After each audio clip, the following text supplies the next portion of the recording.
memahami kehendak Tuhan adalah perkara utama bagi anak-anaknya. Sayangnya, perkara ini masih menjadi misteri bagi sebagian besar anak-anak Tuhan.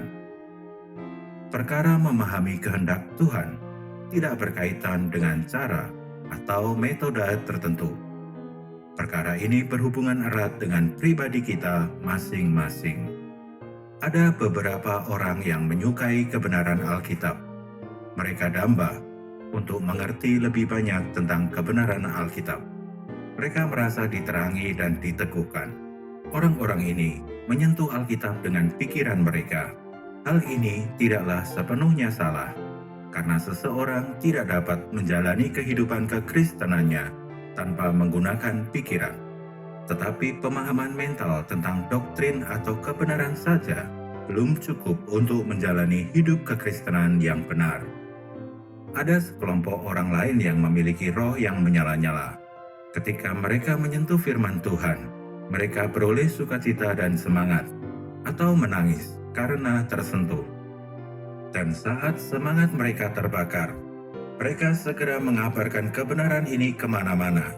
Tetapi saat semangat ini pudar, sulit untuk mendorong mereka kembali bergerak, sehingga Tuhan pun sulit untuk bekerja melalui mereka. Sekalipun ada orang yang punya pemikiran yang cemerlang di hadapan Tuhan, emosi dan roh yang tepat, dan pengetahuan yang baik tentang Alkitab, tetapi bila orang ini belum pernah merasakan jamahan tangan Tuhan, orang ini pun tidak dapat melayani Tuhan dengan baik. Jika roh seseorang mati di hadapan Tuhan, dia sama sekali tidak berguna di hadapan Tuhan. Roh kita harus diperbaharui di hadapan Tuhan.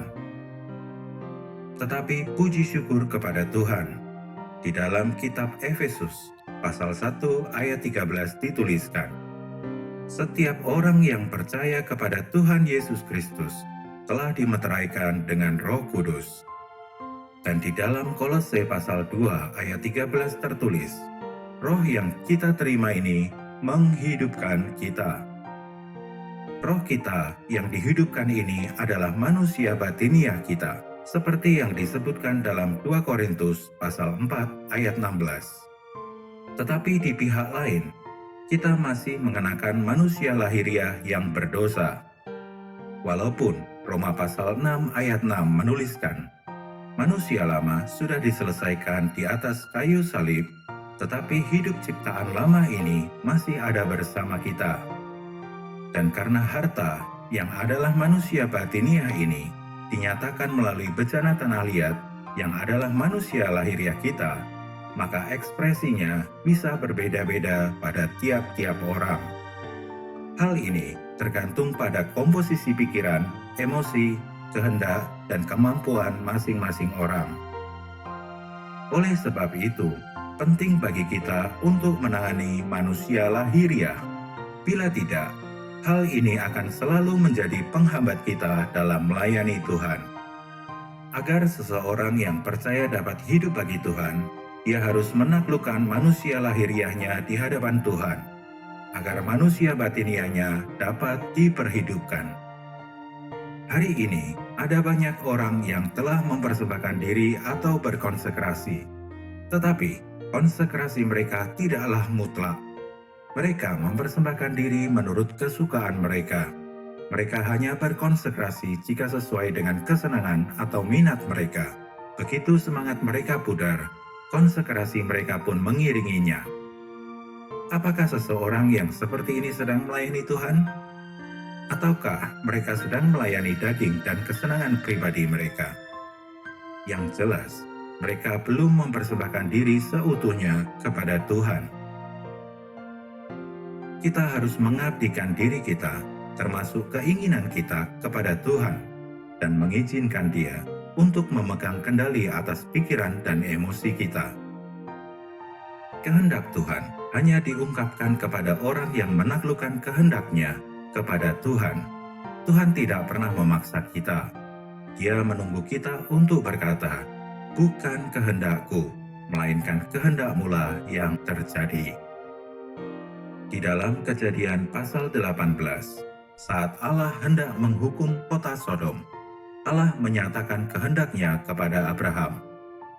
Allah seperti tidak dapat menyembunyikannya dari Abraham.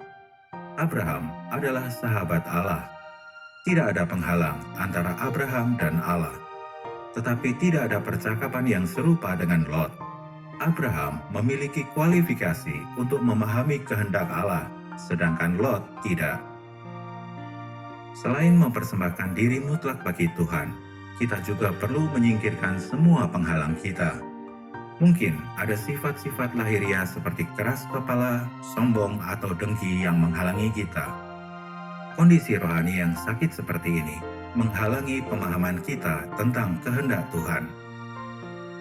Sebuah bintang di langit bisa tidak terlihat karena ada daun yang sedang menghalangi pandangan kita. Sekalipun orang lain memberitahu banyak cara untuk dapat melihat bintang, kita tetap tidak dapat melihatnya. Daun yang kecil ini dapat menghalangi cahaya bintang yang begitu besar. Yang kita perlu lakukan adalah menyingkirkan penghalang itu atau berpindah posisi agar tidak terhalang oleh daun itu. Hari ini, kita perlu kembali berpaling dan memohon terang Tuhan untuk menerangi apakah ada dosa atau ketidakbenaran yang perlu kita selesaikan di hadapannya. Semua hal ini mempengaruhi pemahaman kita akan kehendak Tuhan. Seringkali, kehendak Tuhan tidak dapat kita pahami karena hal-hal kecil dan remeh. Ketika kita mencari kehendak Tuhan, bukan cara atau metode yang kita harus ubah, tetapi kita harus mengubah diri kita. Kita harus menyingkirkan hambatan-hambatan ini seluruhnya, agar kita bisa melihat kehendak Tuhan. Kita harus melihat bahwa perkara ini bukanlah perkara kecil. Adalah berkat yang sungguh besar. Bila kita bisa memahami kehendak Tuhan, betapa mulianya hal ini. Kita manusia, debu dan tanah ini dapat memahami kehendak-Nya. Tuhan memberkati.